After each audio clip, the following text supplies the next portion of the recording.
Voilà, toujours en direct sur le Facebook Les Vendanges Musicales, on reçoit des artistes, on vous l'avait promis, c'est Radio Elvis.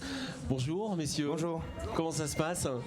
Vous êtes bien arrivés ? Tout va bien ? Eh ben très bien, on est arrivé il y a 2 heures, Ouais. On s'est installé et on a hâte de jouer. Ouais. D'ailleurs, c'est parti pour de longues dates, on en parlait tout à l'heure hors micro.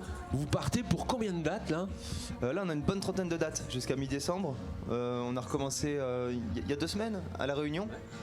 Et c'est une belle rentrée.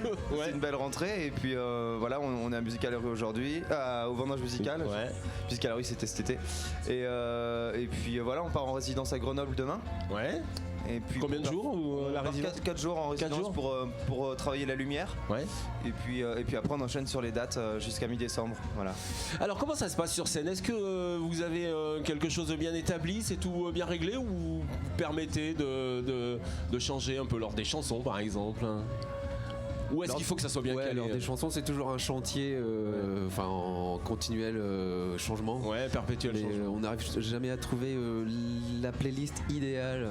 Donc on change régulièrement, il y a des choses qui marchent, il y a des choses qui marchent pas, mais ça change toujours. Et ça c'est parce que vous vous sentez bien sur scène, vous calez comme ça entre vous ? Ça fait partie des raisons pour lesquelles on considère qu'on a un groupe de rock, c'est qu'on fait en fonction de l'instant présent et quand on arrive sur un lieu, alors on a des setlists, on a un schéma de setlist qui marche, on sait que ça marche plus ou moins comme ça, mais après on se permet de changer l'ordre de quelques titres, mais c'est surtout que les titres sont jamais joués de la même manière parce que ça reste du live et c'est ce qui nous intéresse, on essaie de provoquer des accidents, on essaie de s'emmener sur des terrains qu'on connaît pas trop par moment. Ouais. Et c'est du rock. c'est hyper enrichissant, enfin, à chaque fois on ressort, on est un peu étonné de ce qu'on a fait, donc c'est super. Alors votre album est sorti en avril, c'est un vrai succès. Vous pouvez m'en parler un petit peu de cet album, de la sortie ? Vous attendez à avoir autant de succès ? En fait, nous, l'objectif c'était de faire un album qui nous plaît, de faire notre premier album et d'être dans quelque chose qui nous plaît, de dire tout ce qu'on avait à dire à ce moment-là. Et on l'a fait avec Antoine Gaillet, qui est quelqu'un qu'on apprécie beaucoup, on a beaucoup aimé travailler avec lui. Et puis on est allé à ICP l'enregistrer, donc c'est à Bruxelles, c'est un studio mythique pour nous parce que Bashung y a fait beaucoup d'enregistrements, Noir Désir a fait son premier album là-bas, enfin beaucoup de gens sont passés par là-bas donc on était très fiers d'y passer nous aussi. Et puis Pias, notre label, nous a accompagnés dans cette démarche de manière très humaine, très sereine, on a vraiment fait ce qu'on voulait. Ouais. Et voilà, et la sortie de l'album s'est très bien passée, on a été très bien reçus par la critique, par le public aussi, donc on est content, mais après il n'y a rien d'acquis, on continue de travailler et ça se passe sur scène maintenant, une fois que l'album est sorti. Alors, pour finir avec l'album, vous avez un titre qui dure 14 minutes, comment ça se fait ?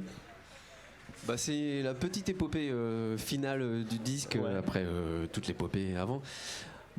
C'est un peu un accident, c'est 2 morceaux qui se sont rejoints assez naturellement, sans trop y réfléchir. Et puis on trouvait ça audacieux, ça nous plaisait de faire un long format comme ça, 14 minutes, que les gens ils voyagent dans le morceau avec nous et c'est une belle manière de clôturer le disque, je pense. Ça faisait aussi écho à toute une tradition de groupes de rock qu'on aime beaucoup, comme les Doors, qui avaient terminé leur album par un morceau de 11 minutes avec The End, et puis avec Noir Désir aussi, qui avait fait un morceau de 23 minutes, je crois, l'Europe, sur leur dernier album. Enfin, il y a toute une tradition comme ça, voilà, où on se pose pas trop la question du format, mais plutôt de ce qu'on a à dire sur le moment.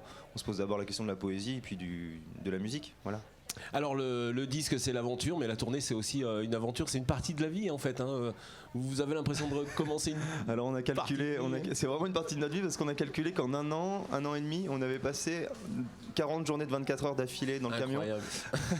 Donc plus d'un mois et 10 jours dans le camion sans en sortir. Et vous aimez justement ces tournées parce que vous vous trouvez dans des villes, à chaque fois c'est différent, des techniciens différents, c'est plutôt bien?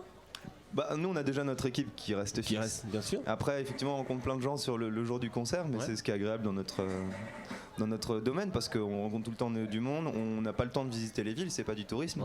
On est là pour en moyenne 6 heures à chaque fois. Mais c'est plutôt drôle, puis on est avant tout une bande de copains et on travaille entre amis, donc c'est... Sont des phases comme ça. C'est quand même super comme boulot. Génial. J'en profite pour dire bonjour à ma femme et ma fille. Voilà. En tout cas, Radio Elvis, merci d'être venu sur ce plateau ici en direct. On est sur Facebook en direct sur les vendanges musicales et on vous propose évidemment d'autres artistes. Soyez vigilants. Et à tout de suite, Radio Elvis sont sur scène dans pas longtemps. Merci beaucoup. Merci.